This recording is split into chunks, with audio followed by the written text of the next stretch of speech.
Hey everyone, Brian and Jeff with Workshop Addict, and today we're going to take a look at Ridgid's 18 volt 7 1/4 inch brushless miter saw. This is model number R48607K, and it comes with a 5.0 amp hour battery and charger. Let's hit some quick specs on it. It's a nice small lightweight saw, roughly 24 pounds, 3 different carrying positions on it.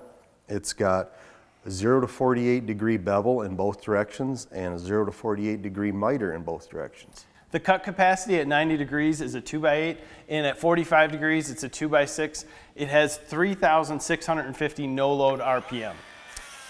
Max baseboard vertical cut is 3.5 inches. Also with crown molding is 3.5 inch maximum cut. On the front of the saw you have the miter lock lever and the detent bypass lever. So this saw will miter from 0 to 48 degrees in both directions with detents at 15, 22.5, 31.6, and 45 degrees. Going to the left side of the saw, we have an adjustable depth stop. Just by pulling this out, you set your stop. If you don't want to use it, just move it back in. From there, we have an 1.25 inch dust collection system on the back, which works well with most of your smaller vacuums. And there's a removable dust boot. If you're beveling at a 45 degree on, say, a 2x8, you need to remove it so it doesn't hit the material. Very simple to do. And then we have the onboard tool for changing your blade or adjusting your fence. On the back of the saw you have your bevel lock knob, so you simply loosen that up and the saw will bevel to the left without a detent. Your detents actually come in this turret system, and they're set up for 48, 45, and 33.9. And there is an adjustment screw here if you needed to actually adjust them.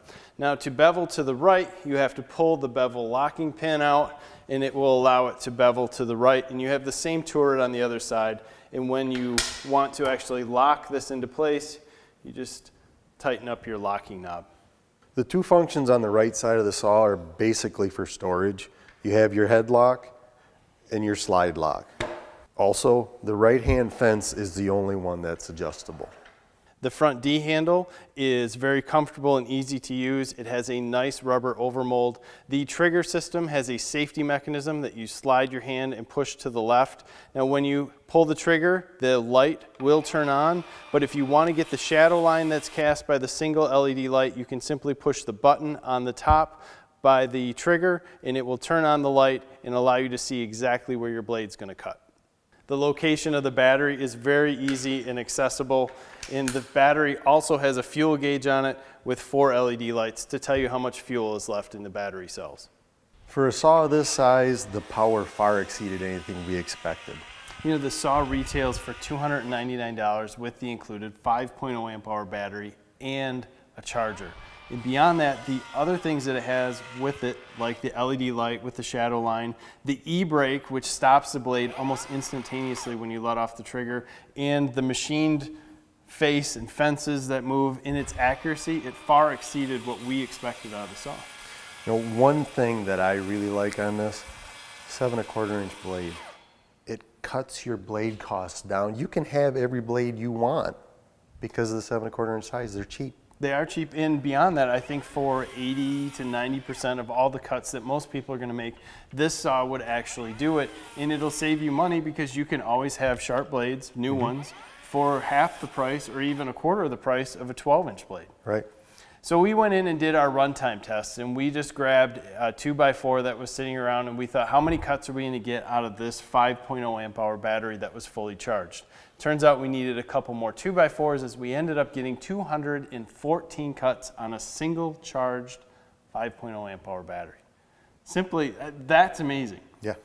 Anybody who's using this saw, be it a contractor, be it somebody who's going in to do a punch list, somebody who's going in to just do a DIY project, anything, can go in, most likely use this saw for a full day or at least a half day, depending what you're doing, on one charge. I think this would definitely get you a full day's worth out of it.